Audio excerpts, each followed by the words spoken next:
తరపున ఈ ప్రభుత్వంతో చర్చించేవాడు లేకుండా పోతాడు. అది మీకే నష్టం జరుగుతుంది తప్ప మీకు లాభం చేకూర్చదని చెప్పి నేను ఈ సందర్భంగా తెలియజేస్తున్నా. మీ సమస్యలకు శాశ్వత పరిష్కారం చూపించాల్సింది తెలంగాణ రాష్ట్ర ప్రభుత్వం. తెలంగాణ రాష్ట్ర ప్రభుత్వంతో చర్చించాల్సింది మిత్రుడు నరేందర్ రెడ్డికి ఓటేసినప్పుడే మీ సమస్యలకు పరిష్కారం దొరుకుతుంది అని చెప్పి నేను ఈ సందర్భంగా తెలియజేస్తున్నాను. అంతెందుకు ఇక్కడ మీడియా మిత్రులు ఉన్నారు, హైదరాబాద్లో ఉన్న వాళ్ళని అడగండి. ఆనాడు రాజశేఖర రెడ్డి గారు ఉన్నప్పుడు జర్నలిస్టులకు ఇళ్ల పట్టాలు ఇచ్చిండు. 10 ఏళ్ళు చంద్రశేఖరరావు మీ ఇళ్ల పట్టాలన్నా మీ భూమి ఏడుందో చూపించినాడా, మీ కాగితమాన్ని ఇచ్చిండా? నేను వచ్చిన తర్వాత మిమ్మల్ని అందరినీ పిలిచి రవీంద్ర భారతిలో 1000 కుటుంబాలను మిమ్మల్ని పిలిచి మీకు భోజనం పెట్టి మీ ఇండ్ల పట్టాలు మీ భూమికి మీకు అప్పచెప్పింది నేను కాదా?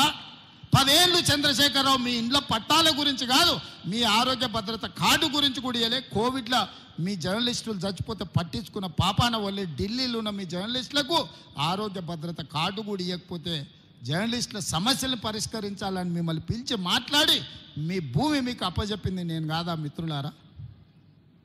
ఇన్ని పనులు 10 నెలల్లో నేను చేస్తే ఏమి చేయలేదు రేవంత్ రెడ్డి అని బండి సంజయ్ కేటీఆర్ ఇద్దరు కలిసి నోటుకొచ్చింది మాట్లాడుతున్నారు. ఎన్నికల్లో పోటీ చేయను అని అసలు మాట్లాడే అర్హత ఉందా అని నేను అడుగుతున్నా. మొదట్లో అధికారం బాయ్, రెండోసారి డిపాజిట్లు బాయ్, మూడోసారి నీకు అభ్యర్థి దొరకకపోయా కేటీఆర్. ఇంకా నువ్వేంది నువ్వు మాట్లాడేది ఏంది? నీకున్న అర్హత ఏంది? తెలంగాణ సమాజం నిన్ను ఎప్పుడో బహిష్కరించింది.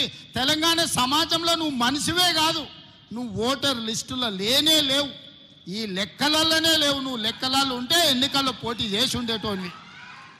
ఇవాళ బండి సంజయ్ అంటూ కేటీఆర్ని ఎందుకు అరెస్ట్ చేస్తలేవని నేను అడుగుతున్న. బండి సంజయ్ని నువ్వు కేంద్ర హోంశాఖ సహాయ మంత్రివి కదా, టెలిఫోన్ ట్యాపింగ్లో ప్రభాకరరావు శ్రవణ్ రావు అమెరికాకు పారిపోతే పట్కరమని రెడ్ కార్నర్ నోటీస్ ఇప్పించి కేంద్ర ప్రభుత్వానికి పంపిస్తే ఆ కాగితం సంఖ్యలో పెట్టుకొని బీఆర్ఎస్ వాళ్ళతో బేరం చేసుకోరు. ఈ ఎమ్మెల్సీ ఎన్నికల్లో మాకు మద్దతు ఇస్తే ప్రభాకర్ రావును శ్రవణ్ రావును మేము పట్టుకరాము, లేకపోతే వాళ్ళని పట్టుకొస్తే మిమ్మల్ని కూడా బొక్కలేస్తాడు రేవంత్ రెడ్డి అని మీరు అడ్డం పడ్డది మీరు కాదా? ఇవాళ కేసీఆర్ హరీష్ను కేటీఆర్ను టెలిఫోన్ ట్యాపింగ్ కేసులో అరెస్ట్ కాకుండా అడ్డుకుంటున్నదే కిషన్ రెడ్డి బండి సంజయ్. ఎందుకంటే ప్రభాకర్ రావును శ్రవణ్ రావును విదేశాల నుంచి ఇక్కడికి రప్పిస్తే 48 గంటలలో ఇలా బండారం బయటపడుతుంది, అందరిని తీసుకుపోయి చెర్లపల్లి జైల్లో పెడతామని చెప్పి ఈ కాగితం అడ్డం పెట్టి బ్లాక్మెయిల్ చేసి ఎన్నికల్లో పరోక్షంగా వాళ్ళ మద్దతు తీసుకుంటున్నది బీజేపీ వాళ్ళు కాదా అని చెప్పి నేను ఈ సందర్భంగా అడుగుతున్నా. బండి సంజయ్ గారు, నీకు చిత్తశుద్ధి ఉంటే మేము గొర్రెల స్కామ్ కింద ఏసీబీలో కేసు కట్టి మేము విచారణ చేస్తే ఫైళ్ళన్నీ మీ ఈడీ వాళ్ళు తీసుకుపోయినారు. ఈడీ వాళ్ళు ఎందుకు ఈ గొర్రెల స్కామ్లో టీఆర్ఎస్ వాళ్ళని ఒక్కరిని కూడా అరెస్ట్ చేయలే? ఈ కార్ రేసుల్లో విదేశీ కార్ల పోటీలలో కోట్ల రూపాయలు కేటీఆర్ విదేశాలకు తరలించిన నేను కేసు కడితే ఎంబడే ఈడీ వాళ్ళు వచ్చి ఆ ఫైల్ అంతా తీసుకుపోయాను. ఎందుకు ఈ కార్ రేసుల్లో కేటీఆర్ను ఈడీ వాళ్ళు అరెస్టు చేయలేదని నేను అడుగుతున్నా. టెలిఫోన్ ట్యాపింగ్లో ప్రభాకర్ రావును నిన్న మనం టీవీలలో చూస్తున్నాం. ట్రంప్ ఆ ప్రెసిడెంట్ కాగానే అమెరికాలో ఉన్న భారతీయులందరినీ అక్రమ వలసదారులని కాళ్లకు బేడీలేసి తీసుకొచ్చి దేశంలో ప్రత్యేక విమానంలో దించిపోతున్నాడు. మరి అక్రమంగా ఉన్న ప్రభాకర్ రావును శ్రవణ్ రావును ప్రభుత్వం మేము ఫిర్యాదు చేసిన వాళ్ళని ఎందుకు తెస్తలేరు? ఎందుకు మోడీ లేఖ రాస్తలేడు? ఎందుకు కేంద్ర హోంశాఖనే చేయాల్సింది పని? దానికి మంత్రిగా ఉన్నది బండి సంజయ్ గారే కదా. నేను సూటిగా అడుగుతున్న, ప్రభాకర్ రావును శ్రవణ్ రావును ఎప్పటి లోపల విదేశాల నుంచి నువ్వు రప్పిస్తావు? బండి సంజయ్ 4 కోట్ల తెలంగాణ ప్రజలకు చెప్పు. వాళ్ళని తెచ్చిన 48 గంటల్లో ఇవాళ టీఆర్ఎస్ నాయకులను లోపల వేయకపోతే బొక్కలు పెట్టకపోతే చూడని నేను అడుగుతున్నా. ఇవాళ ట్యాపింగ్ చేసిన దొంగల్ని అమెరికాలో దాచిపెట్టి మీరు ఢిల్లీకి పిలుచుకొని సీకట్ల హరీష్ రావుతో కేటీఆర్తో మాట్లాడి ఒప్పందాలు చేసుకున్నది మీరు. ఇవాళ మీరా మా గురించి మాట్లాడేది? ఇవాళ టెలిఫోన్ ట్యాపింగ్ లీడ్ ఉన్న వాళ్ళందరినీ 10 నెలలైంది లోపలేసి. నిన్న మన బెయిల్ వచ్చింది.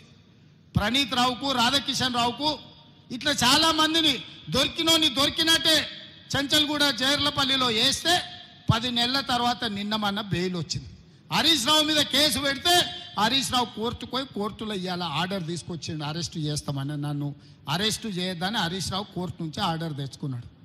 మరి బండి సంజయ్ గారు, నీ శాఖలో ఉన్న నీ శాఖ అమెరికా గవర్నమెంట్కు రాసి రప్పించాల్సిన ప్రభాకర్ రావును శ్రవణ్ రావును ఎప్పుడు తెస్తావని నేను అడుగుతున్నా.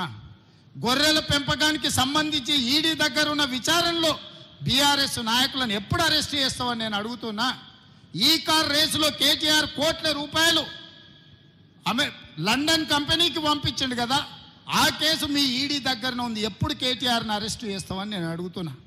నిన్న మన కేటీఆర్ హరీష్ ఎన్నిసార్లు ఢిల్లీకి పోయిన రోజు చూడండి. వాళ్ళ ప్రభుత్వం ఉన్నప్పుడు ఎప్పుడు పోలే, కేంద్ర ప్రభుత్వాన్ని ఏం అడగలే.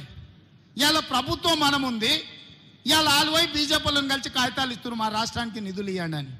గింత అర్థం కాదాయన ఓ కాగితం చూపించి ఓ మాట మాట్లాడుకొని వచ్చి ఇవన్నీ ఏషాలు అర్థం అవుతలేదా? ఇవాళ ఒప్పందంలో భాగంగానే బీజేపీల కాళ్ళు పట్టుకోవడానికి, బీజేపీలు వీళ్ళని కాపాడడానికి ఇద్దరు కలిసి సీకట్లో మాట్లాడుకొని మన నిఘా అధికారులు ఇవి బయట పెడతారని చెప్పి ఉత్తగానే కాగితాలు ఇచ్చినట్టు ఫోటో దిగుతుండు. సిల్లి గవర్నర్ తెచ్చినవా? నితిన్ గడ్కరీకి కాగితం ఇచ్చినావు కేటీఆర్? హరీష్ రావు పోయి కలిసి వచ్చిండి, కేంద్రంలో ఉండే వాళ్ళని ఏమన్నా తెచ్చిండా? ప్రభుత్వంలో మమ్మల్ని అడిగిన ఏమన్నా నిధులు తీసుకురావాలని ఏమన్నా అడగాలా అని? తెలంగాణ రాష్ట్రానికి, తెలంగాణ రాష్ట్ర ప్రభుత్వానికి నిధులు తెచ్చేది ఉంటే మాతోని కదా కలిసి రావాల్సింది. మీరిద్దరు ఏంది కలుసుకునేది సీకట్లా? ఇలా ప్రభుత్వం ఉన్నది మాది కదా, మమ్మల్ని కదా అడగాల్సింది. ఏ నిధులు దేంట్లో రావాలి, దేంట్లో బకాయి ఉన్నాయి, ఎవరిని అడగాలని మమ్మల్ని అడగకుండా మీరిద్దరు కలిసి మాట్లాడుకొని సత్రం భోజనానికి నెల్లూరు పెద్దారెడ్డి రికమెండేషన్ అన్నాడు అంటే